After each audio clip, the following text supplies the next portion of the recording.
Good evening, all my Dharma friends.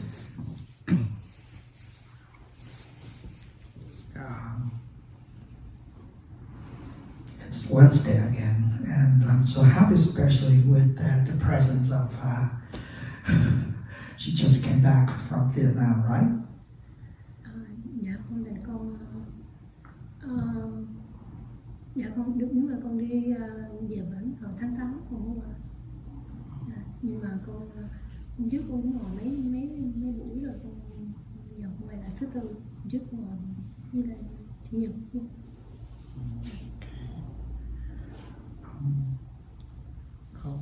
Về bển ở cái tiền tu viện nào à? Dạ không, tại con về bển con thăm người nhà thôi.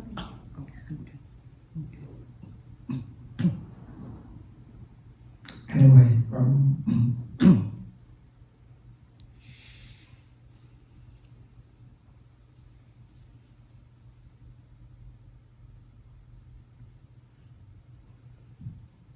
I thought that I would have an opportunity to share with you all about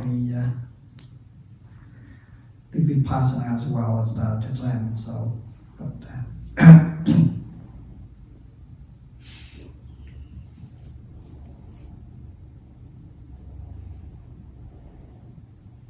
early on today,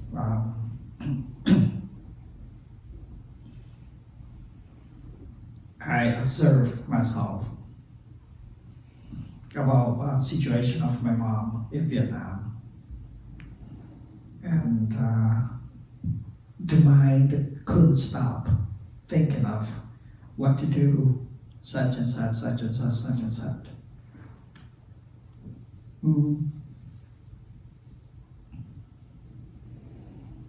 During that process, I found out something very interesting.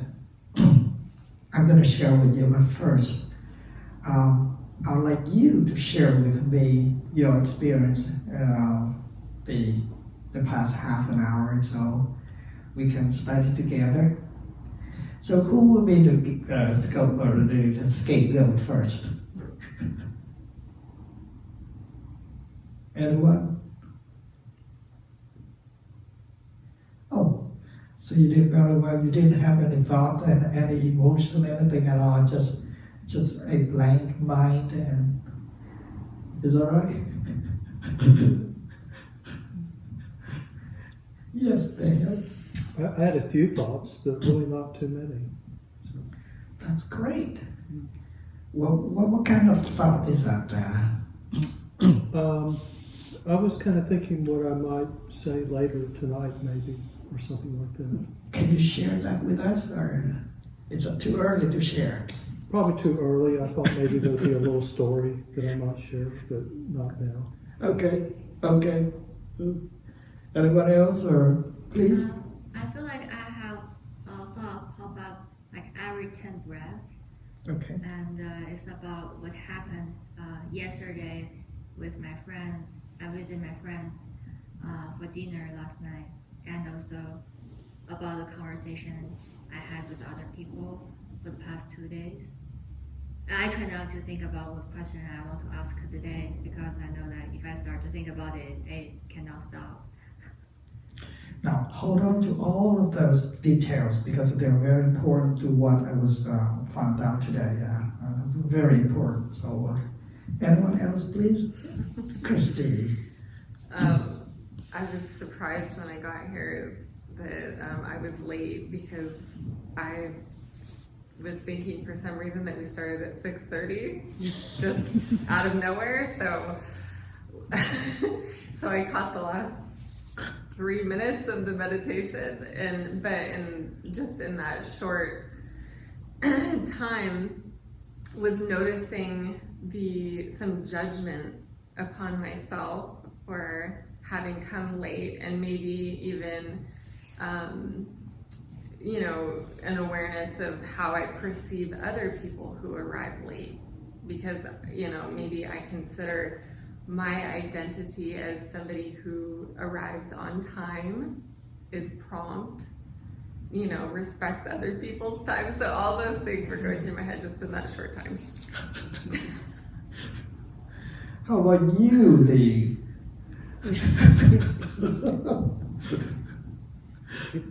Is it the jewel of the Nile? Yes. So you need to do. My ego likes that already. I had a lot of thoughts. Yeah, I had so much thoughts. I just stayed in thoughts. I had more thoughts than meditation. I don't know. Yeah, I tried to eat before I came here, but I still plan what I'm gonna go do when I get home. If I'm gonna have my chai, if I'm gonna have nuts. I was just like, and I'm like, why do I want to eat again? I've already eaten, So all that. Then I think about work. I think about your party, and I'm like thinking. I told her to relax. She's having a birthday party on Saturday, and I'm obsessing about her birthday party. So when I told her to relax, it's like a lie. It's like she was like, really easy, relax. I'll think for you. So I'm already planning all that, but it's like the before, the after. Then I heard this meditation teacher talk about one of the guys you sent me the link. He says if you hold on, like it's like a meditation is like when in a parent had like a 6-year-old, and the 6-year-old says, "I'm leaving. I'm gonna pack my bags," and the mom says, "Okay," and gets the suitcase, pack. Goes like, "Okay, dear, have a good whatever trip." And the 6-year-old leaves the house and goes down the street and misses home and comes back home, and the mom opens the door and says, "Welcome back, dear." So that's what I was trying to observe my mind like that, because it's like I keep on thinking, but it kept on coming back, and I'm like, okay, I guess we're back here again, And I was also trying to meditate through my shortcomings and ask the lessons on it, while I don't, look at my behaviors and stuff. So all of it in 30 minutes.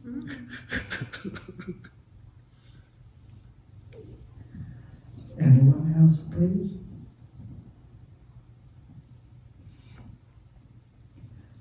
Okay. All of you reported fall into two categories. It cannot other than those two.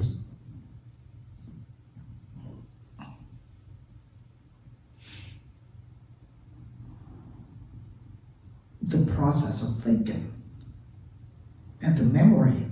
That's it. That's it. If you don't think, then memory comes. If you don't have memories, then you start thinking. Those two, that's it. Related to all the incidents that you just reported, they fall into those two. Isn't it incredible? And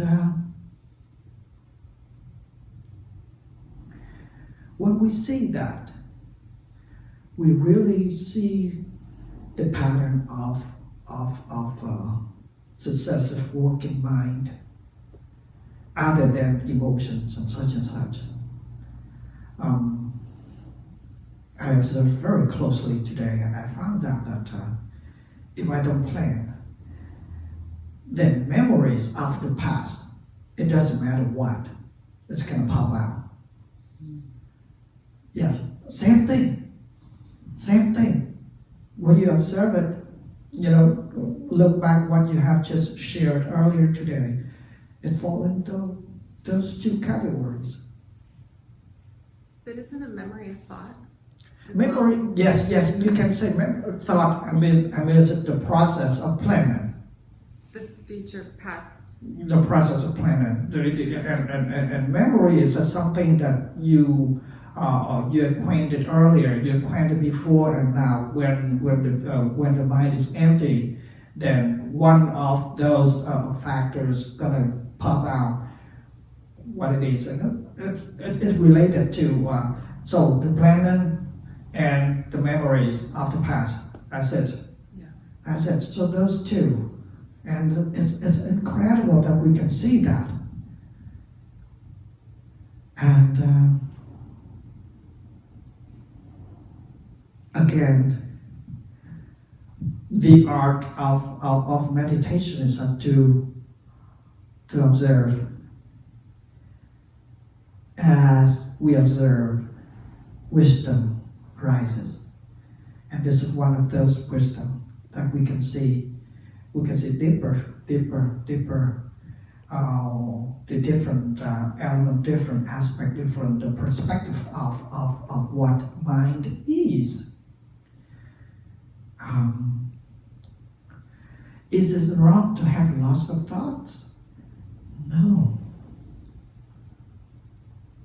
Is it promoted to have less thoughts? No, it's just part of it. It's just part of it. Sometimes that now thought itself has its own agitation, has its own movement, and it's not you that created a lot of thoughts. It's not you that created less thoughts and such and such. No. By condition, we might have a lot of thoughts. And by condition, we might have less thoughts. And when we say I, is it Yatam, is it Daniel, is it Marcus, is it Kweku, the things, is it Christy, the things? No, it's just the whole process of working mind. And when we see that, we become economists. I don't see that having lots of thought is bad at all. No, it's just a natural working mind that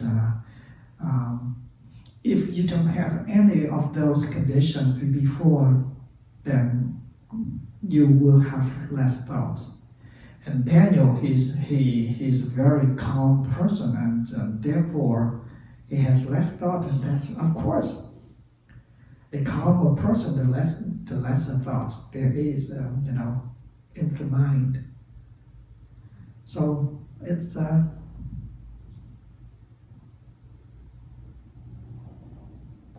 final question is,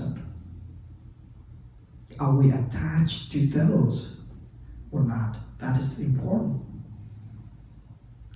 If we attached to the normal process in mind, right there, emotions arise.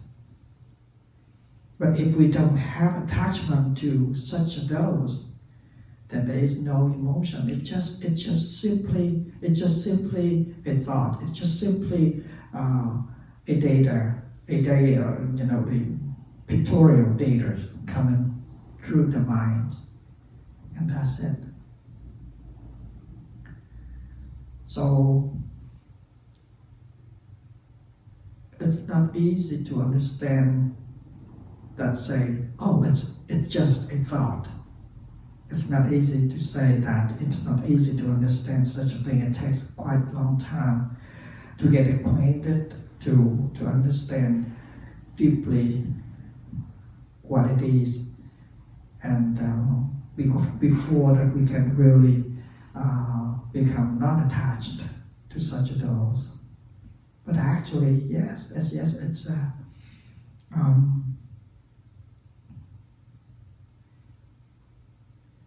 we don't study meditation to suppress thoughts and emotions. No. We observe. So that observation, through that observation, serves as a means for understanding what it is. And from understanding, we become non-attached.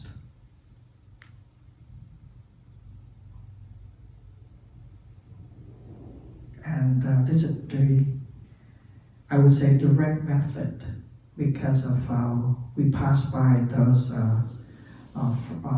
first two foundations, which is the body and the sensations. We go directly to thought. to mind.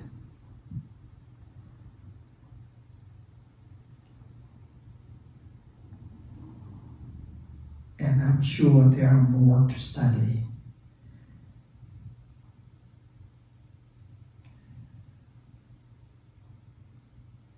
It's,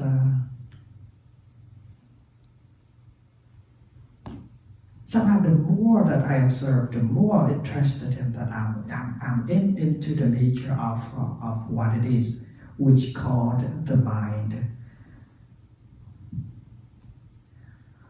We switch the pronunciation. Instead of I say everything is about the mind, not about I, it's not about you, but about the mind.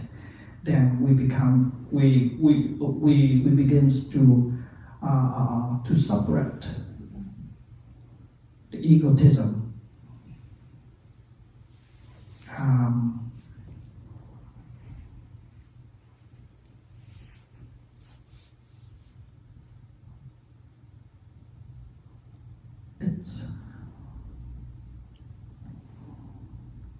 It's so interesting.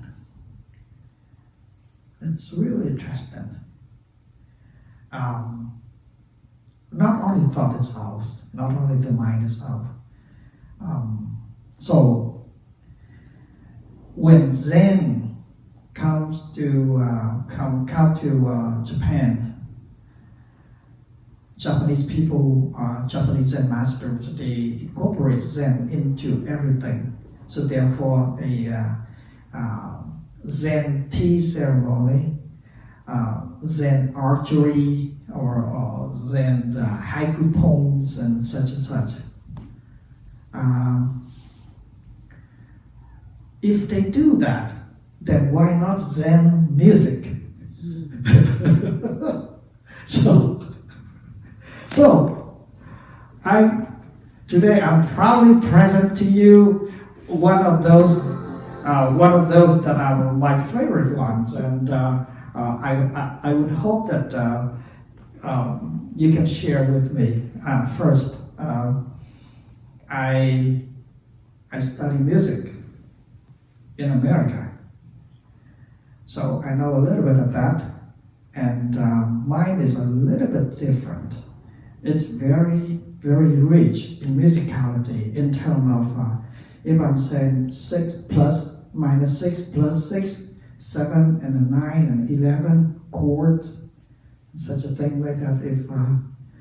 If I'm throwing you off or something, it's very rich. It's not as simple as minor or major chords. No, it's not like that. So.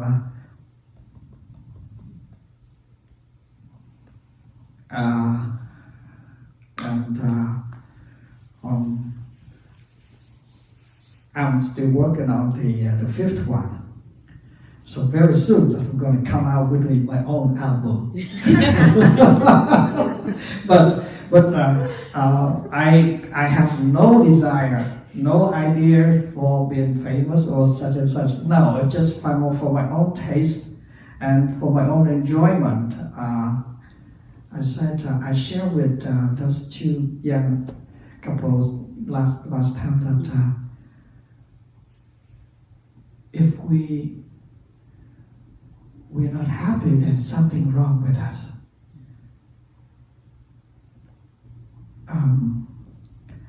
According to 250 precepts, a monk must have one of those are forbidden.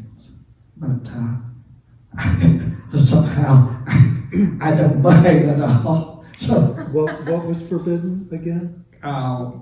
Having something related to music.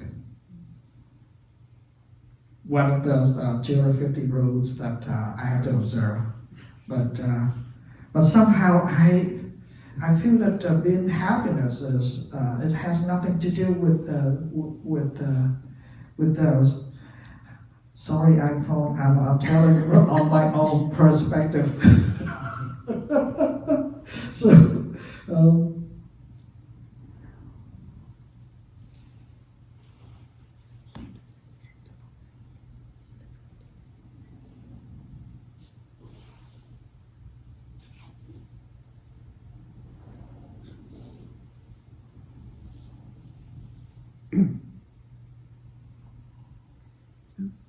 Okay. This one, I took the poem from the Zen master, the great Zen master Thay. He made a poem, and I took the poem to write it into music, and I roughly translated it like this: this body, the four great elements, are just like smokes. Because of this body, therefore, we have to earn livelihood, which is bound to success and failure. Success is a melting ice. Failure is a disintegrated cluster of bubbles. These flames are bubbles in water. Love and hate are dews in the morning. Suffering and happiness are just like dreams. Kind and cruel are like shadow of a bird flying in the sky. Day by day is equivalent as a blink of an eye. Existence and non-existence are like a shadow of the moon printed on water. After all, everything is just like a breeze. Haven't seen all. This is a clear sky, which means enlightenment. So I roughly translate his poem into this, and this is what it is, okay?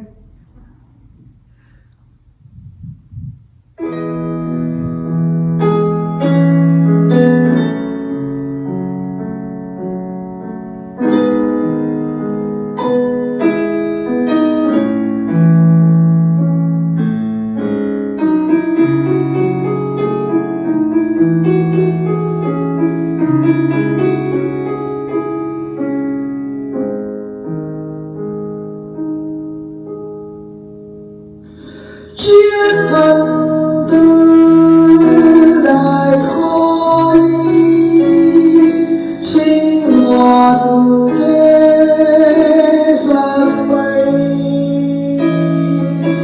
thành công khối lượt đà thất bại chúng hòa tan.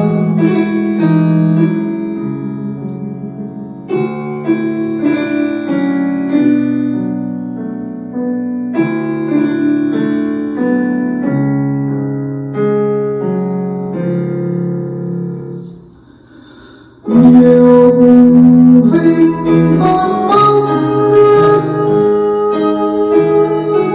thương kết hạt sương mai, khổ vui trong giấc mộng lạnh dự bóng trên mây. Tháng ngày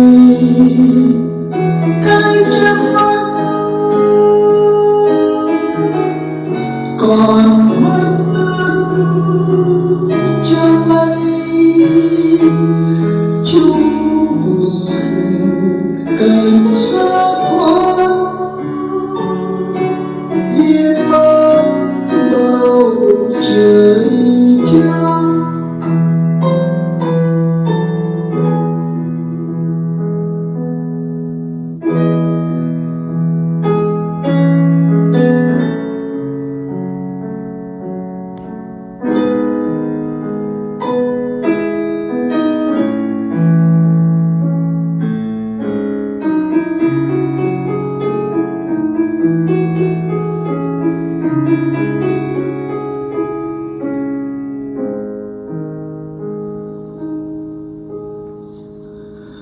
Nhiều vinh bong bóng nước thương kết hạt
about that?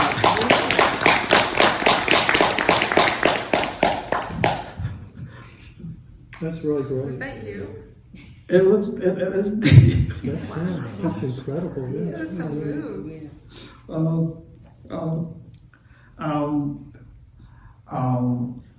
My school year, when I have my recital date set, so I practice at least 6 hours per day piano for my performance. So,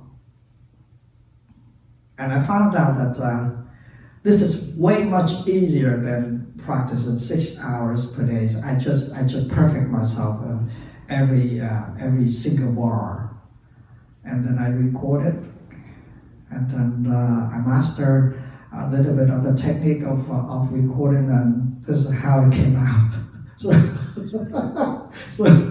But anyway, this song is having said in a nutshell, it's all about impermanence. That's it. And but by impermanence, we don't negate it. We don't underlook or overlook it. We incorporate that without attachment because of having body. This body, we have to in compliance with work, with everything. We have to eat. So it's a very normal thing, but the other thing is that we don't attach to it as much. And this is all about this poem. While enjoying what you have, and yet we can become enlightened because of non-attachment. You don't have to renounce who you are. Everything's perfect where you are. Perfectly where you are. But without attachment. That's it. Very simple. Okay, so ready for the second one. And this one is a little bit more I would say that more technicality.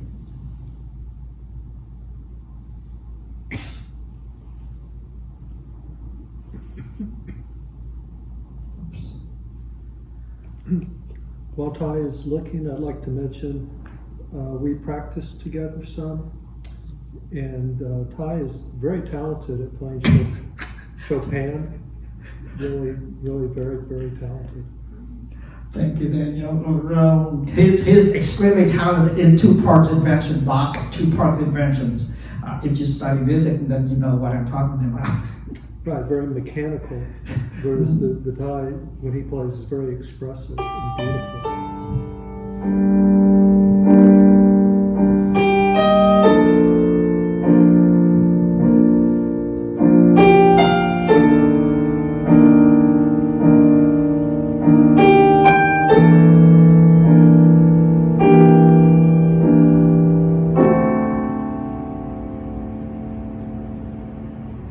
Awaken hào quang chiếu sáng khắp nơi, đèn anh luôn soi đường nơi trần thế. Sống vô minh chập trùng nhấp nhô, làm sao đào thuyền lướt sóng bình an. Cố tập diệt đạo dịu đến trong nhân sinh,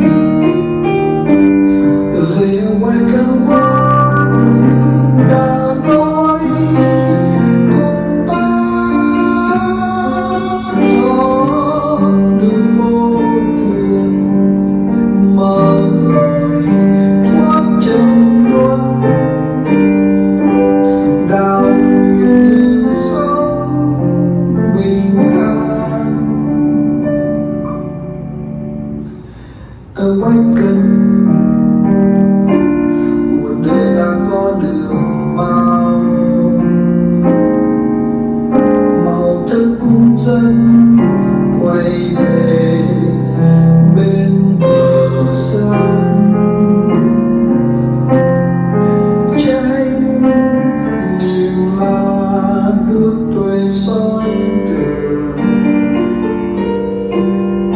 và cửa đi đến ở quét canh mân.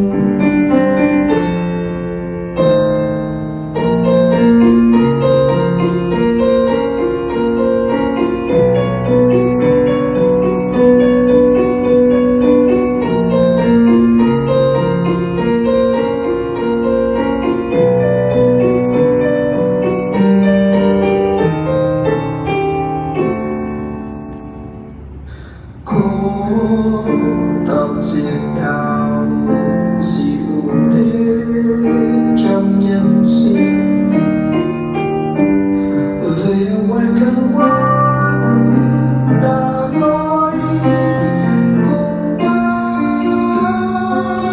gió nước vô thường mở lối thoát trong luôn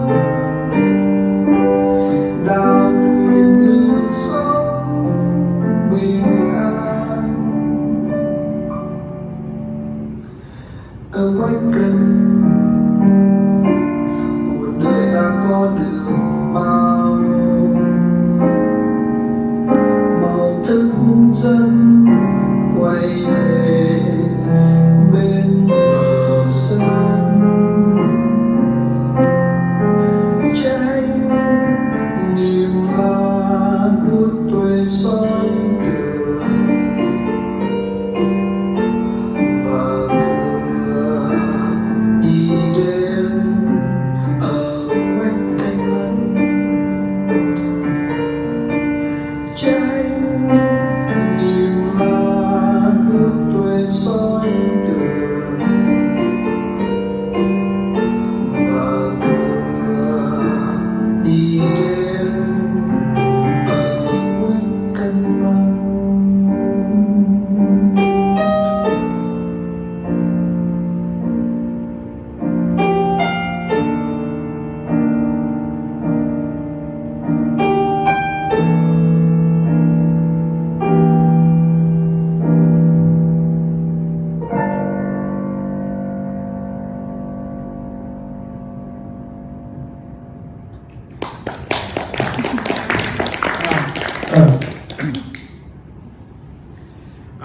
Words and lyrics and everything I made it myself. So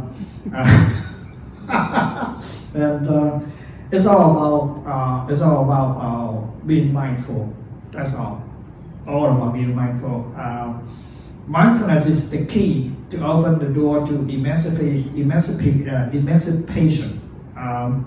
Actually, yes. Just I said that. Another word for observation is being mindful. That's all. So we just being mindful, seeing the nature of impermanence, seeing the nature of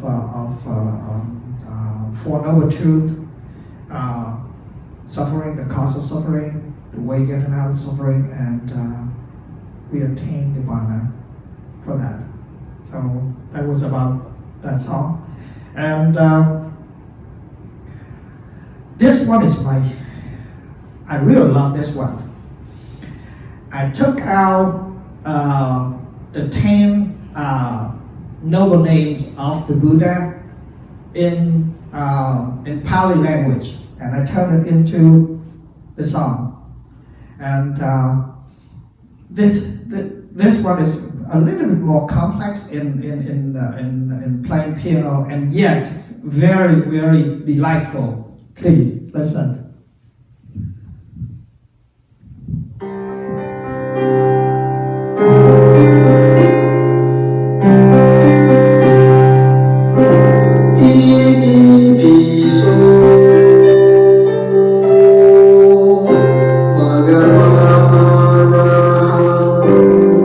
Samma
this is my favorite one, and I put a lot of heart and soul into the.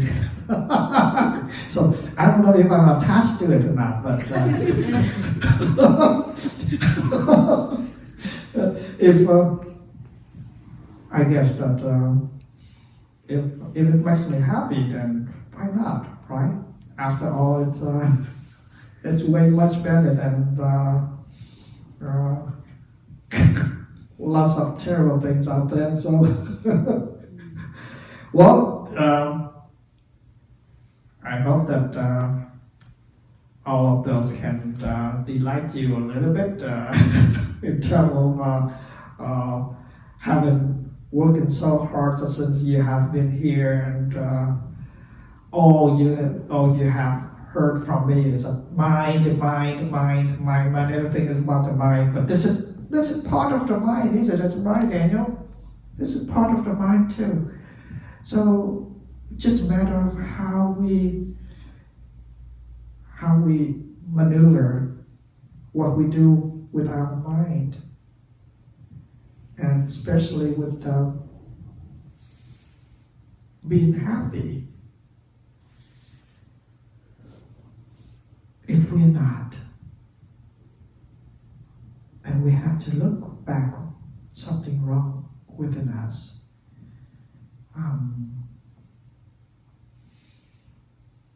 That doesn't mean that when we see sad things and then we ignore, we still sympathize, we have condolences in such and such. But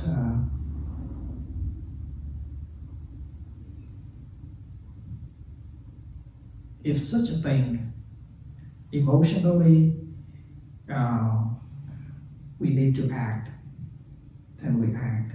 But after that, we put it aside and being happy again, because of it's such a waste if we are not. And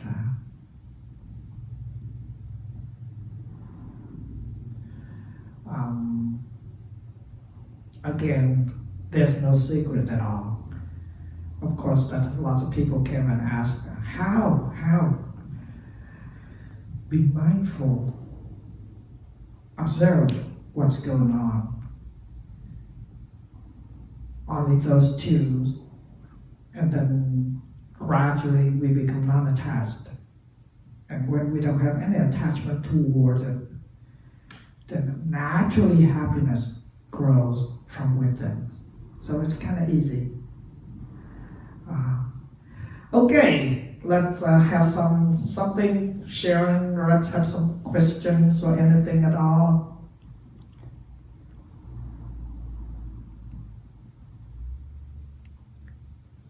I just wanted to say thank you. I felt like I went to a concert. Yeah, it was very moving, and I'm grateful you shared with us and to play so beautifully, not to play for fame or money, just from the heart. It's really nice. Thank you. Oh, you're welcome. There are more beautiful things out there that we need to observe, we need to promote. Not only that, I can see the beauties from within each of you that you haven't exposed yourself toward it, and that's it. So maybe next time that Daniel's gonna play live for us. Before we go this time, maybe you can show us after we come back. I don't think they'd really enjoy it. I'm sorry. Come on. Music's a very big part of my life. But no, I really don't think you can enjoy it. Sorry. I'm a very different kind of musician from the Thay. He's much better and very different. See that while I was in France, in the Plum Village, we were meditation walking outside. A monk bent down, plucked a flower, and he presented to me. See how beautiful it is? I said, yes, it's real beautiful, but it's even more beautiful if it was still intact. And it's a little bit off what I said.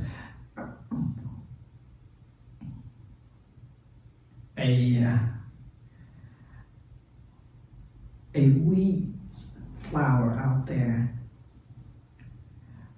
has its own rights, has its own right of beauty compared to a rose, compared to an orchid. And Daniel, you have your own beauty Thank you. in playing. I don't think that something wrong with it, but there's something wrong with it because of the attachment. During my school year, my schoolmate, she was, I would say that she was so much better than I am. In my school years, teacher granted me the title, the worst pianist in the whole school. It was true. It was true that I don't play as well as all others, but I mold myself.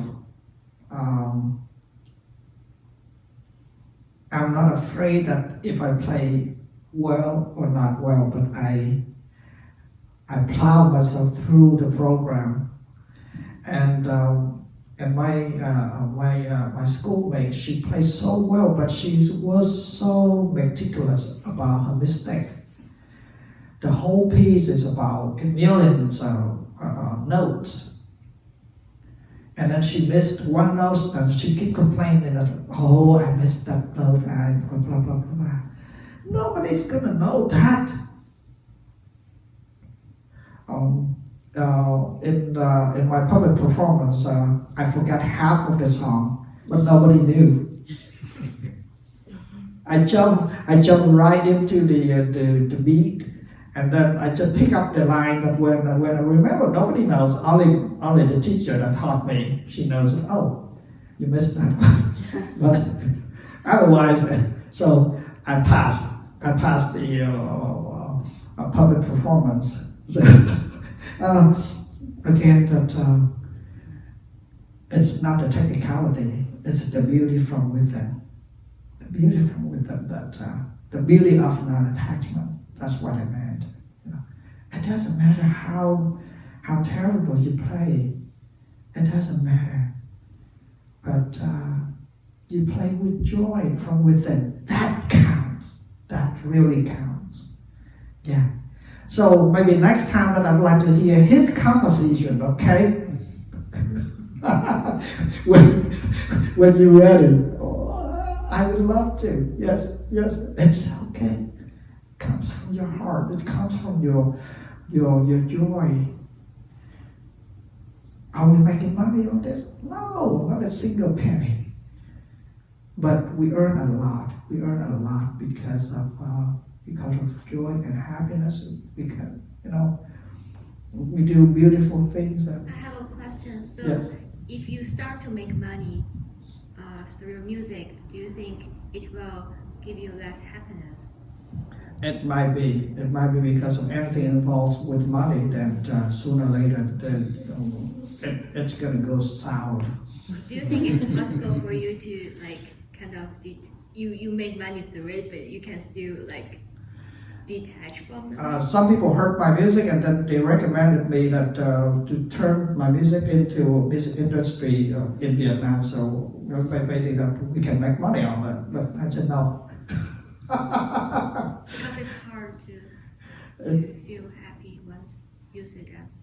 And it's just the way that you don't relate yourself into anything at all. And I said that again, that non-attachment, and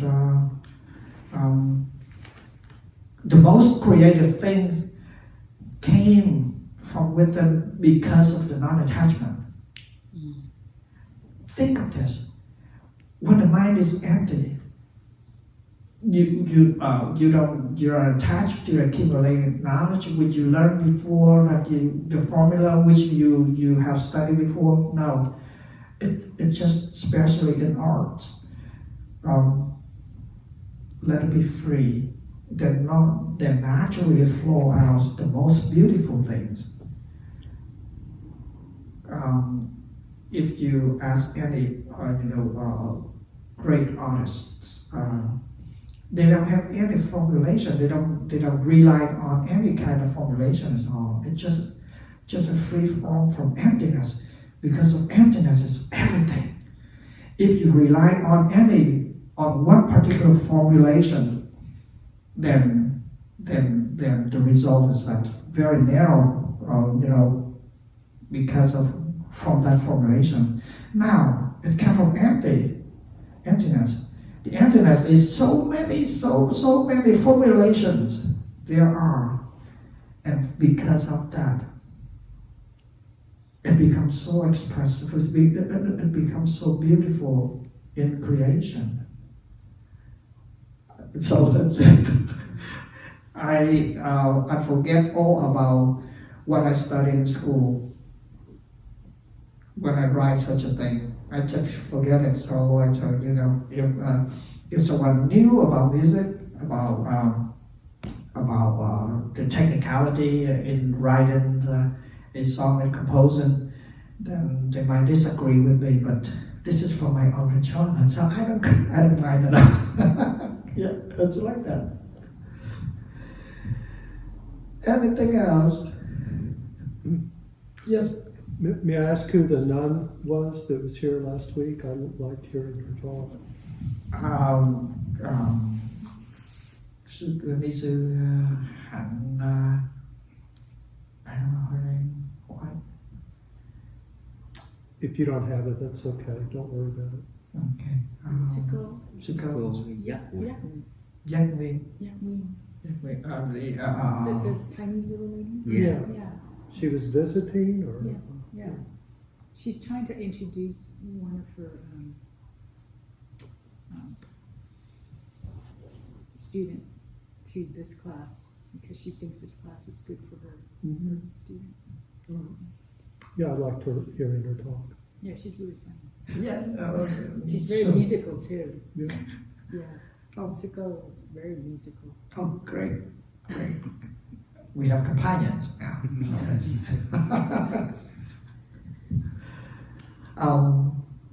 After this, we're gonna have one more session next week, and then we have a long holidays off, so you can go shopping, support the economy. So we have class next week, but then how long of a break? And then the break is, I think, about 3 weeks or so. 3 weeks. Okay, so 3 Christmas, weeks. New Year's, then after New Year's. Yes, after the New Year, and then we can go back. So January. First week of January, January. I think January 4th. Yes, 4th. I can't remember, but it's about that. I have one more question. Yes, please. So is the mind to choose let it go or to attach to it? So Oh. is the mind has a free choice to decide? Good question. Before you have an intention, you have an effort to let go. But then as it becomes habitual, then you don't have to. It just automatically let go by the nature of the habits. Yeah. You're asking if there's free choice? First step we have to force to let it go, just like that,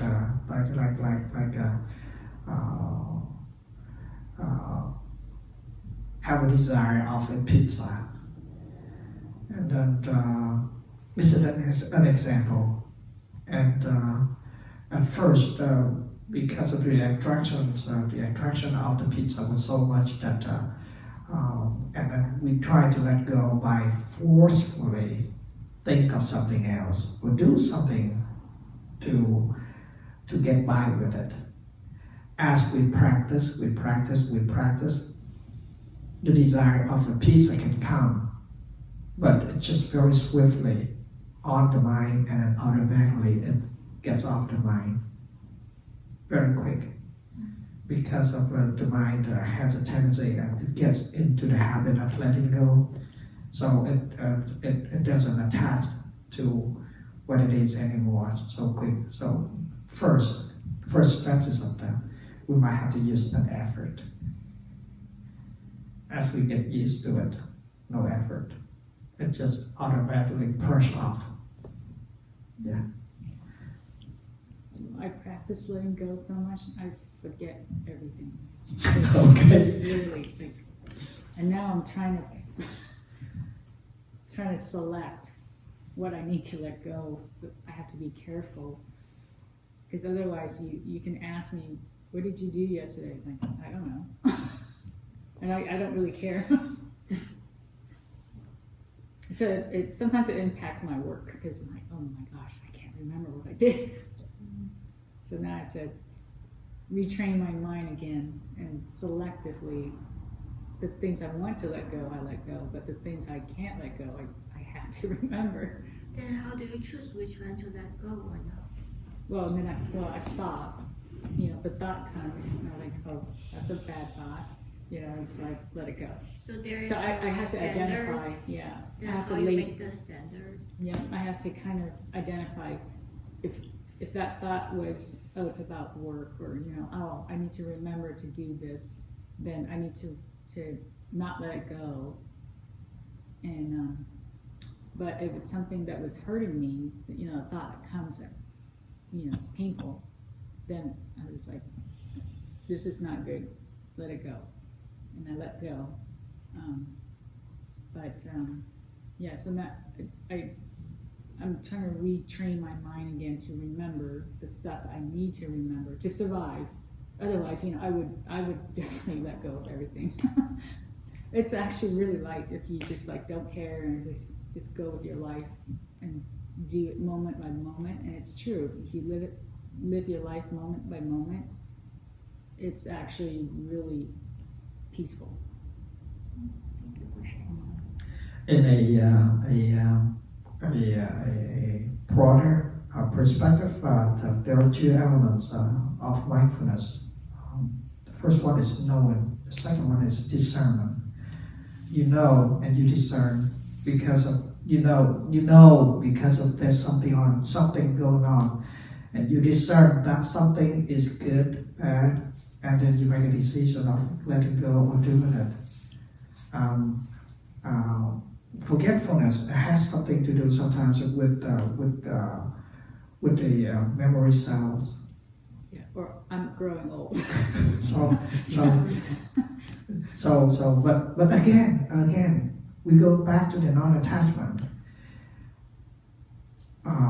20 years ago, maybe more than that, one of my friends said, if you forget, it's okay to forget.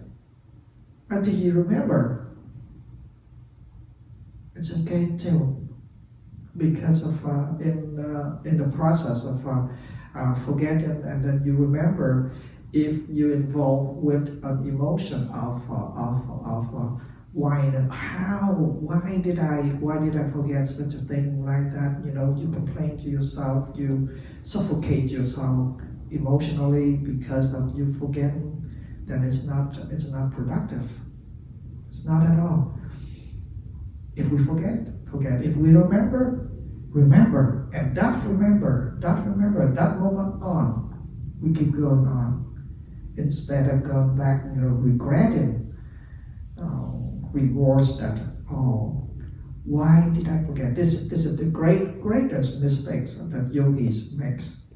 A lot of yogis make mistakes on this one because of being mindful, and then when they're not, and then all of that, all day they forget being mindful, and then all of a sudden they go back to being mindful, and then the first thing what they did was that they suffocate themselves more, mentally. Why did I forget all day? Why was I being unmindful all day? And such and such. No, it's not. It's not productive. As long as you remember, keep go on from that point on. So this is the case of practicing. So that's, and of course that I begin to write notes and stick it on my door. So when I walk out, I see the notes. So it's by the nature that the matters begin to decay, then we cannot escape. But the other thing that we do is that we don't get attached to being such and such, and from there we live happily ever after all. Okay. May we all be happy, not for the cause of enlightenment or anything, because of if you're happy, you are enlightened already. Thank you. Thank you. Thank you for listening to my pieces. Really relaxing and really good. Oh, I almost cried. almost. It was fun. It was really fun. Last night,